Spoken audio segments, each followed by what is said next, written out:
Hey everyone, it's Justin here, Voices for Voices. Thank you so much for joining us, whether you're near, whether you're far, whether you're watching, whether you're listening, whether this is your first episode, or if you've been with us from the beginning. We are grateful for your time to spend with us, and we are just really grateful for this whole year and all of you, and want to and say God bless you wherever you are, in the United States or across the world.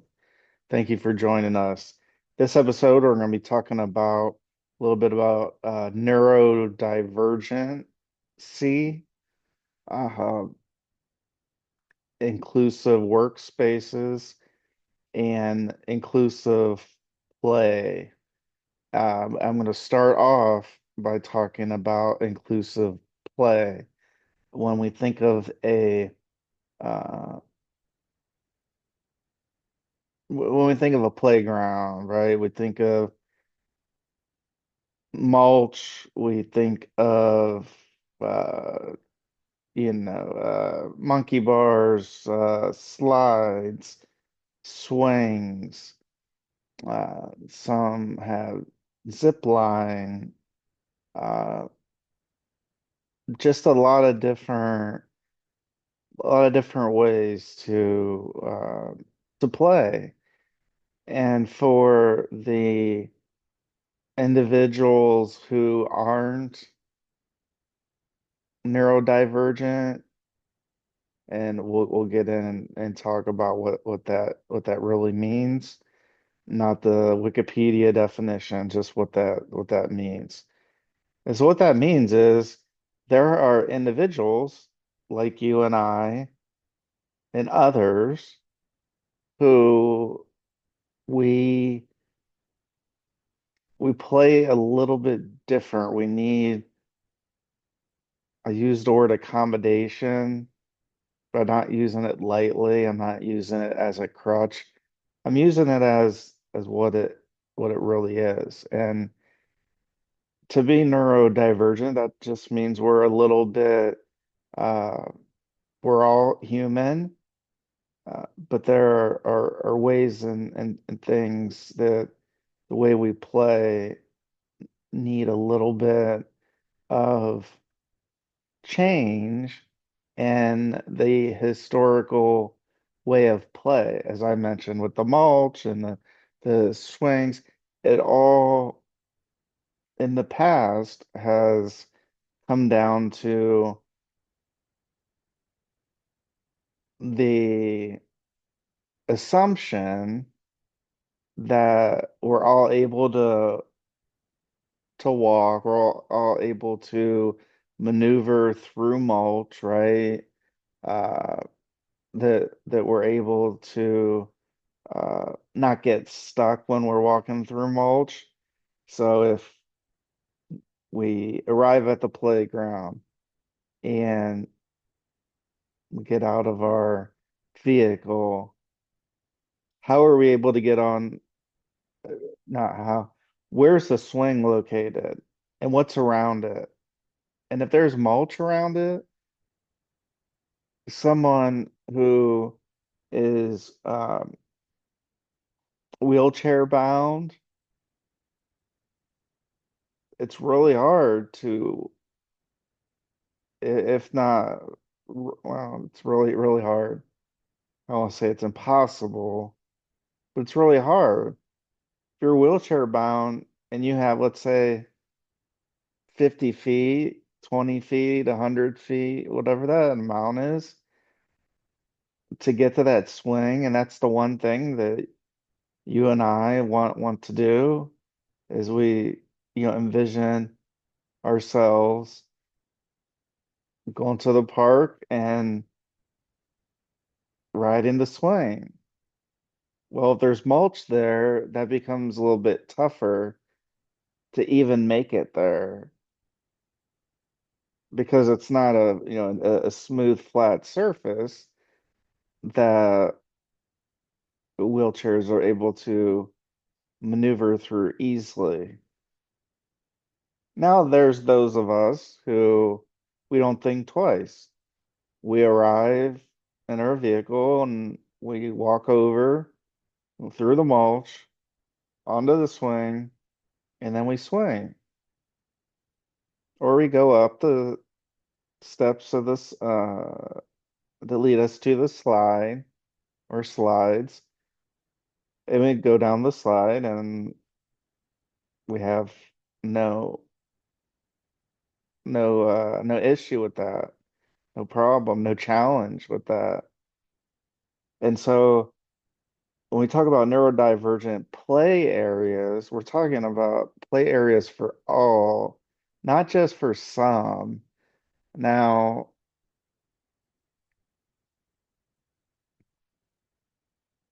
it's become now more evident and more needed than ever. We talk about inclusivity, bringing everybody together, not apart.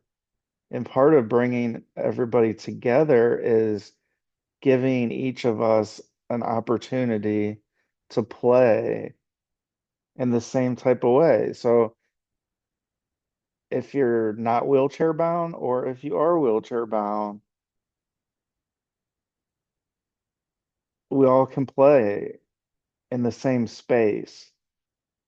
And so there's a lot of great work being done here in the state of Ohio. There are a couple of, well, I'll just say there's at least one inclusive playground that we know of. And we're not going to call out specifically uh, because we want all spaces, all areas, all playgrounds to be neurodivergent and have that on the minds when planning committees and council members and uh,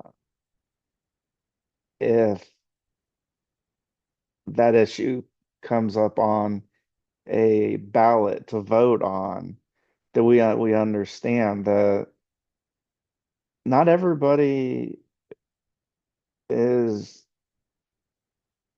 like myself and have two legs, two functional legs that I'm able to walk through mulch. Uh, Others aren't. And so can become a big topic because, right, we have friends all shapes, sizes, we're all a little bit different.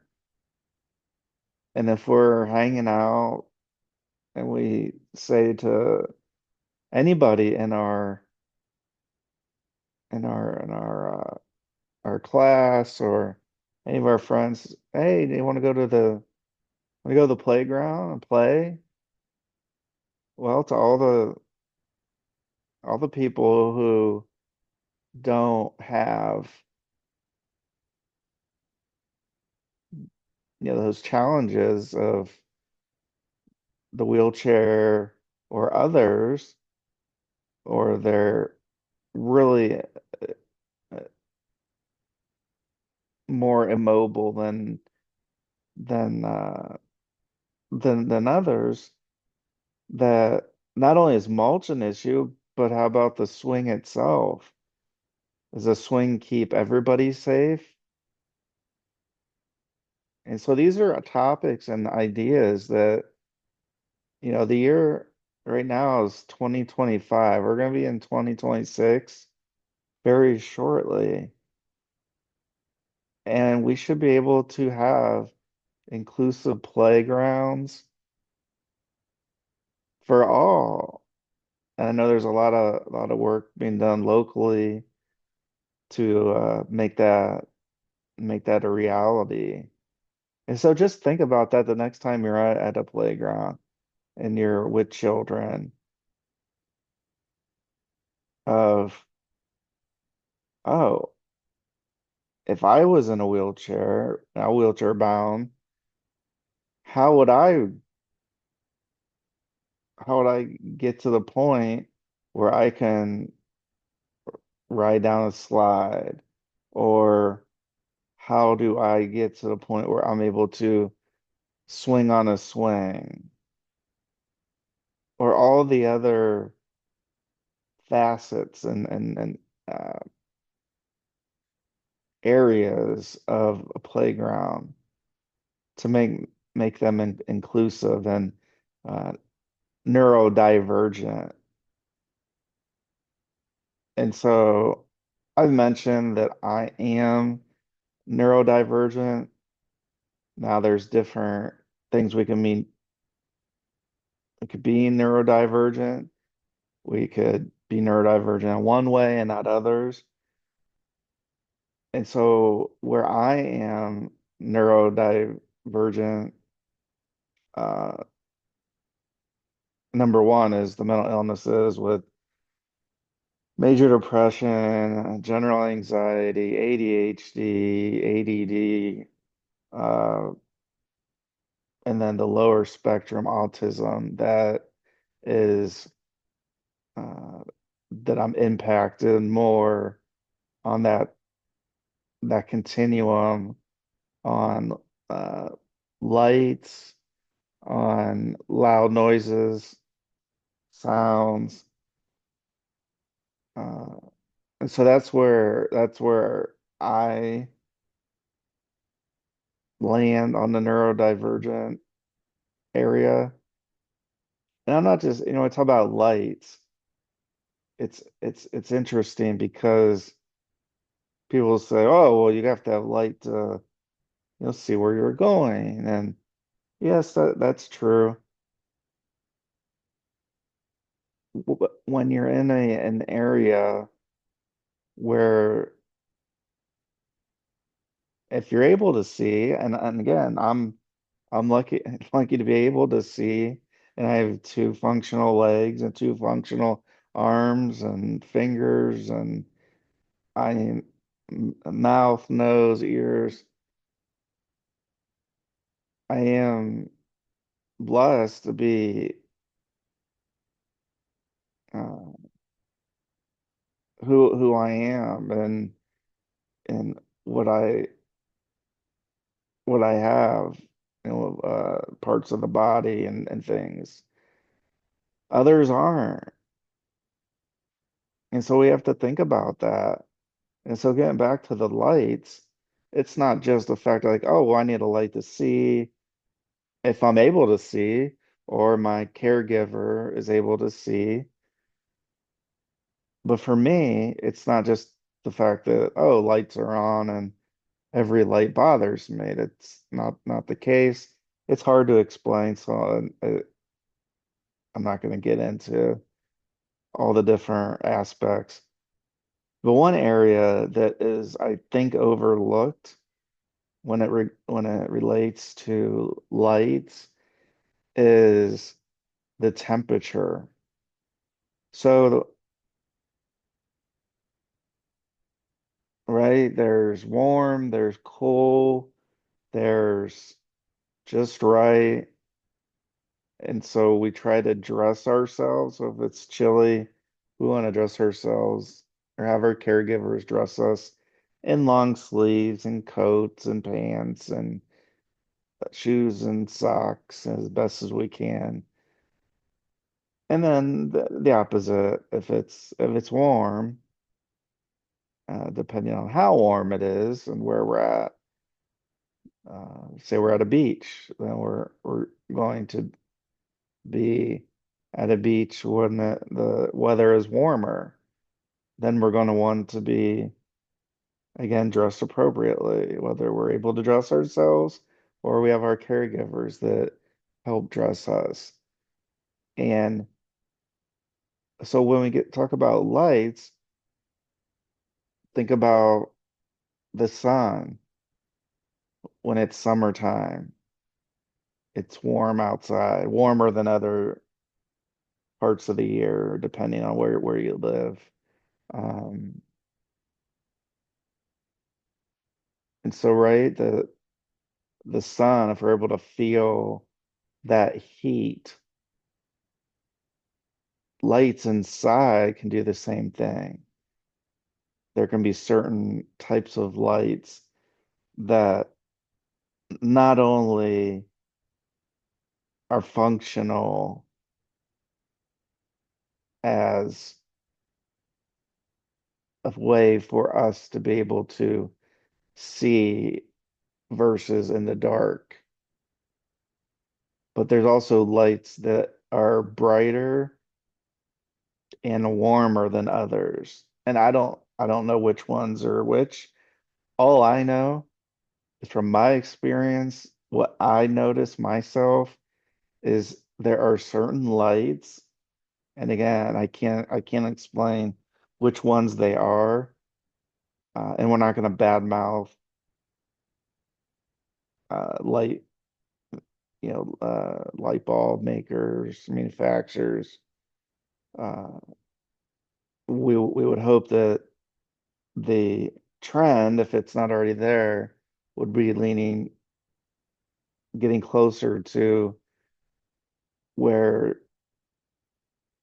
the lights are only there to kind of project light for us so we can see, our caregivers can see, and not also a heat source.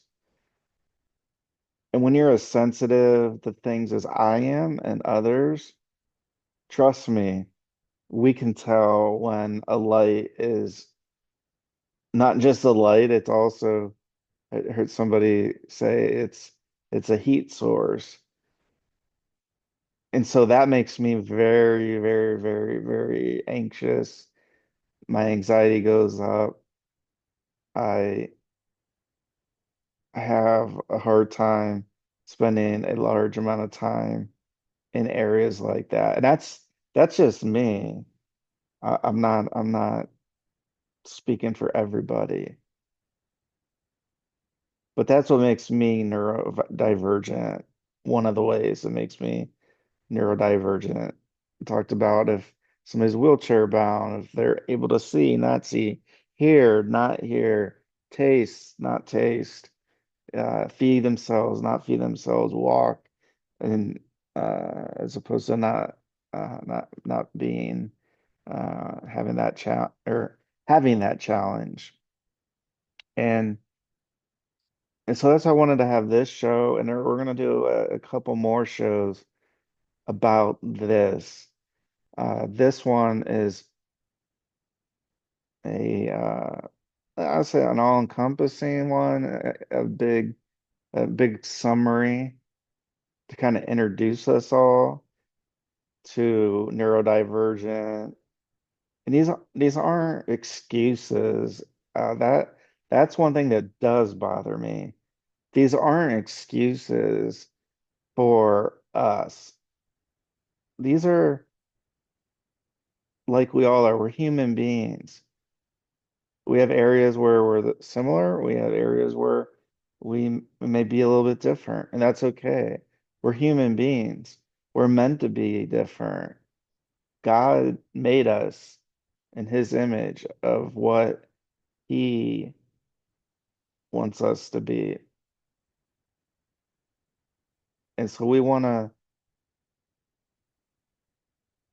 bring this up because it's not just in the outdoor space of playgrounds. That's a big source, especially your children, right? You're growing up, you want to, if you're able to, you want to get out and about and play, and you want to be a kid. You want to play. You want to play with your friends. You want to play safely.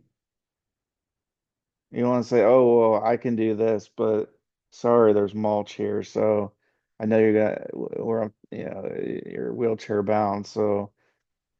Gotta go all the way over to the opposite side or to get to the point to be able to ride a swing. And when anybody gets on a swing, is it safe? Is it safe for everybody? Is it designed for everybody?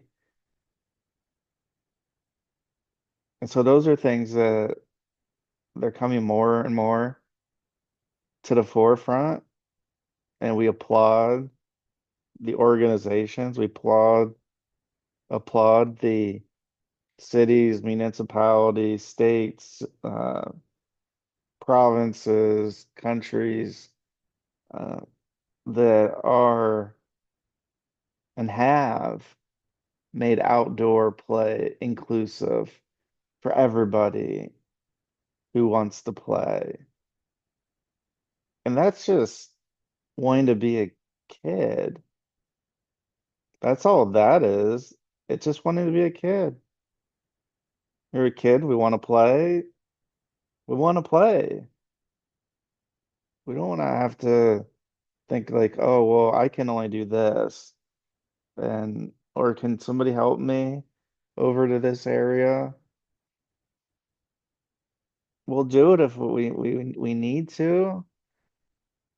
However, if the play area is set up in such a way that no matter what a child or even adult wants to play, that right, maybe you want to swing next to your child,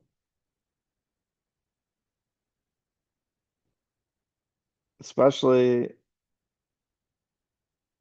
especially if there are some of these challenges that the children are faced with.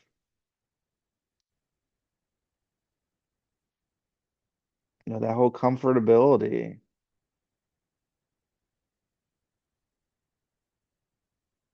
that whole being happy that our children are able to play safely, play easily, and that comes down to, things like mulch and barriers. So that's a barrier of entry to the play space of many of our historical play play areas, playgrounds. And so it's important. You know, those of us that are blessed to again have functional feet, legs, arms, eyes, ears, uh, toes, fingers, arms, legs. It it can be less of a challenge than somebody than others. I'm not going to just group people. So it can be easier for some, it can be tougher for others. And so this episode we talk about, as our show is built on the the huge pillar, the foundation of mental health, mental illness, even bring the neurodivergency, um, inclusivity into that conversation as well. We haven't spent a lot of time specifically on the inclusive play, inclusive spaces, but we're going to. This is like that summary that's getting us primed, because there are uh, many, many, many people, organizations, firms, like architecture firms, that are being asked more and more for inclusive areas, inclusive space, and inclusive rooms, office space, not the movie Office Space, but office space, workspace. And so we're going to get into that in the in future episode. But I wanted to kind of kick this off by sharing that none of this is lost on us as an organization. there's times where we're going to be more focused on one area than the other. Doesn't mean that we've lost and we aren't taking these uh, inclusive neurodivergent topics as much as we have others. But again, there's limited time in a day, limited episodes we can do and produce, and so now is a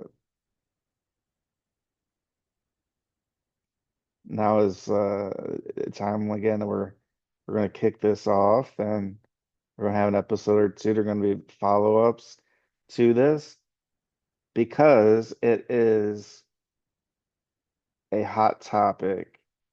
And even if it wasn't a hot topic, there's things that affect me and affect people that I know and organizations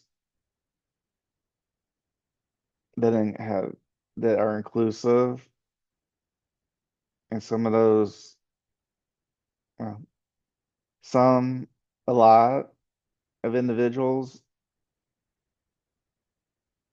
need caregivers, need help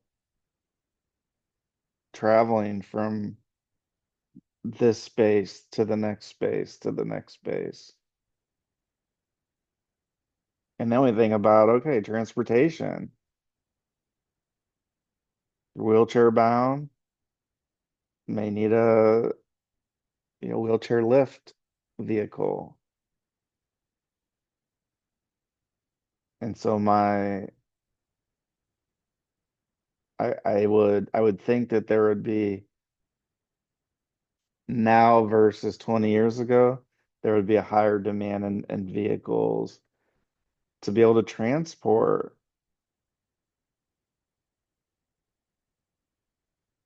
humans, people like you and I, not only to get onto the vehicle, but once you're inside the vehicle, to be safe, that the wheelchair, right, that we're able to keep that locked in position, can be uh, safely on board for the ride, wherever that is to. So all across the spectrum, we're gonna be talking about these topics, and we know they're important to you as well. So reach out, let us know what you'd like to see here on future episodes. If you'd like to be a guest, let us know. Yeah, we're just about to 100 countries. I've been saying 80 countries, 90 countries. We're just about to 100 countries and provinces and territories that our show, the Voices for Voices TV show and podcast, is reaching. And so we want to thank each and every one of you, no matter how you're watching, how you're listening, where you're watching from. We're all in this together. We have this big goal of helping 3 billion people at least over the course of my lifetime and beyond. And you just heard me say at least. Uh, I say that because our understanding, our belief is we're on our way to 3 billion people, helping 3 billion people. And so when we say at least, we're not stopping at 3 billion. We're not going to say, oh, we reached that goal, so we're done. No. They say the show must go on. Voices for Voices is going to go on. And we're going to go and go and go and go. And we're going to talk and we're going to reach and we're going to uh, help